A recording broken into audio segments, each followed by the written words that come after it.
નમસ્કાર, nation plus ન્યૂઝમાં આપનું સ્વાગત છે. હું છું ધોલ પરમાર. રાજકોટ શહેરમાં છેલ્લા 6 મહિનાથી મચ્છરજન્ય રોગની અસર દેખાઈ રહી છે. ઘણા સમય બાદ ચિકનગુનિયાના કેસ પણ અનેક ગણા વધી રહ્યા છે. રાજકોટ મહાનગરપાલિકાની આરોગ્ય શાખાના જણાવ્યા અનુસાર તારીખ 5 થી 11 ફેબ્રુઆરી સુધીના સપ્તાહમાં ડેન્ગ્યુ અને ચિકનગુનિયાનો એક કેસ નોંધાયો હતો. આ સાથે જાન્યુઆરીથી અત્યાર સુધીમાં ડેન્ગ્યુના 8 અને ચિકનગુનિયાના 7 કેસ નોંધાયા છે, જેથી હજુ પણ ચિકનગુનિયાનો પ્રસાર વધી રહ્યો છે.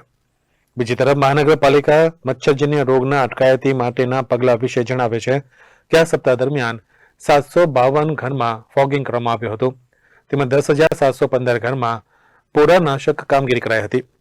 રહેણાંક સહિતની અલગ અલગ પ્રકારની 784 મિલકતની તપાસ કરવામાં આવી હતી, જે પૈકી 384 રહેણાંક અને 122 કોમર્શિયલ મિલકતોને મચ્છર ઉત્પત્તિને લઈને નોટિસ ફટકારવામાં આવી છે.